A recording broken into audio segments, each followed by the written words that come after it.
But at the time of his graduation, Q50 was seemingly already involved with the Bloodhounds, as can be seen from these pictures posted a year earlier during the summer and fall of 2021, where he could be seen hanging out with Jeff and other members, likely in Chicago. There are also some claims that Q50 was already well connected with a gang set connected to the Bloodhounds, this being the set MTV 079, with this connection seemingly coming from another young member called Mari Scoom, or MTV Scoom, whom Q50 is sometimes called his little brother in music and on social media. Mari Scoom, real name Jalen Frazier, who was an aspiring rapper, was only 16 when he was one of 4 people arrested in May 2023 for allegedly participating in killing an off-duty police officer, Ariana Preston, during a robbery. However, Scoom is seemingly not Q50's brother from his mother's side of the family, but he could be from his father's side, yet there's seemingly very little information about him online. However, on Reddit, some people who claim to have known Q50 during middle school and high school call his affiliation with MTV to be cap, and saying that Q50 only turned to the gang life after beginning to spend time with his family. Indeed, Q50's seamless-looking transformation from a high school student in Indiana to a bona fide gang member in Chicago may seem strange at first look, but as mentioned before, it becomes arguably much more understandable when looking at his broader family connections. In fact, in one video taken at his prom, Q50 can be seen posing for photos with a few of his cousins, many of these in fact being members of the Bloodhounds. It's like a drunk auntie. Alright, here we go.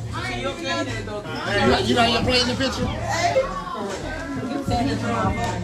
And this is only the tip of the iceberg when it comes to Q50's family connections to this gang. Just like Lil Jeff, it seemed that Q50's early life had a lot of potential, and it hadn't been as plagued with violence as some of the other prolific gangsters I've covered, like King Von or Lil Durk. But eventually, things would change, and over time, Q50 along with Jeff and their other friends would begin to wage war on the streets of Chicago under the banner of the Bloodhounds.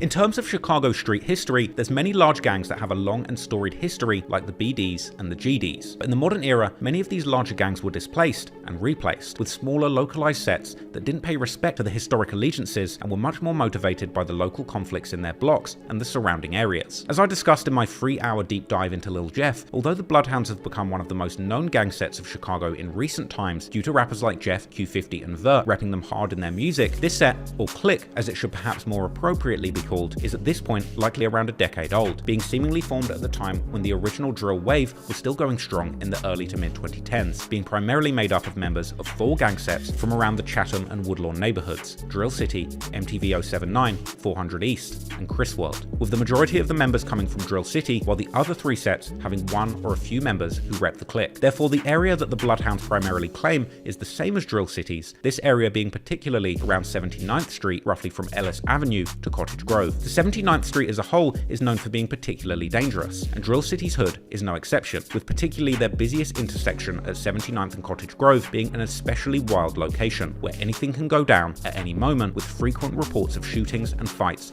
sometimes even aimed at law enforcement themselves. They lights bright as hell, I can't. This is also the location where Jeff and Q50 can be seen hanging out in Jeff's music video for the song Should've Saw It, as the two appear to walk around the area like they truly run the place. While there's no exact knowledge of how many members the Bloodhounds have, there are certain names that seem to form the core group. Many of these people are older members who have been part of the clique since its inception and are now in their late 20s or early 30s, while others, like Jeff, Q50 and Vert, are part of the new generation and are still in their late teens or early 20s. While there's also a generation coming up under them, these kids seemingly being barely high school age, while still already being heavily involved in the streets. Deal about a fucking time. I wish would come out this school. Yo, no video. Taking calls. We had this. But no. Oh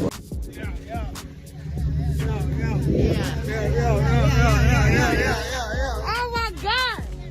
Y'all not out here. What? Stop playing with us. Y'all think? Come on.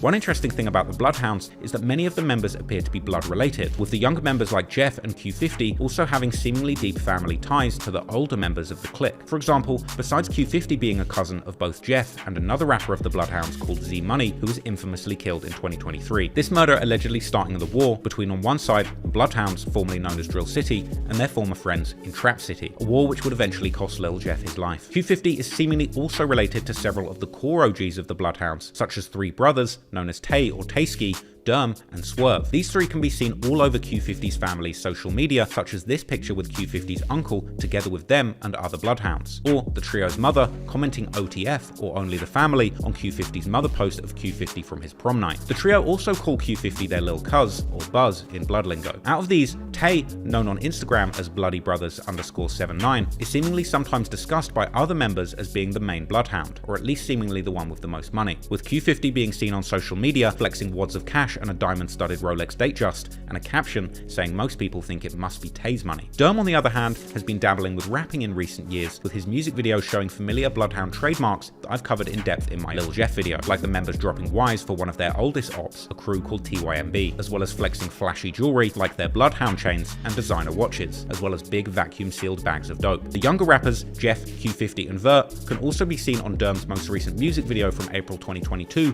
titled Bloody Mary, while Derm also mentions Jeff in his rhymes, presenting Jeff as essentially his shooter who will bail out of a car and empty a switch on you if you act tough. These three also have a younger brother called Bloodhound J, who has released several music videos. And Q50's family connections to the Bloodhounds don't end there, because he's also related to several other members, such as two brothers called Dola and Quis, whose mother is the sister of the mother of Tay, Derm and Swerve and Jay. Quis has also gone by the rapper name Slimito, and he has a couple of music videos together with both Q50 and Lil Jeff, with Lil Jeff rapping on the song Big 3 how he, Q50 and Quis, aka Slimito, will get the job done when it comes to sliding on their ops. Tay, Derm and Swerve, on the other hand, have for a long time been close with older Bloodhound members such as Drezzy Bands, who has also dabbled in rapping, his earliest songs being all the way back from the mid-2010s when the Bloodhounds first really became a thing, like the music video for the song Vicious from May 2016 that also includes two other Bloodhound members, Hothead and MTV Cash. In his more recent music video from March 2021, Drezzy can be seen hanging out in the Bloodhounds hood on the 79th of Maryland, whilst dropping rakes for their close-by ops like the 8 Trey Mob, Evans Mob and Hit Squad. Then there's the rapper JB Bin Laden from the 400 East set, who has at this point been a major figure in the Chicago drill scene for over a decade, as a result of his deep connection with murdered drill icon LA Capone. JB Bin Laden is also a Bloodhound OG, having repped the gang in his music for years, and the list of rappers just keeps going,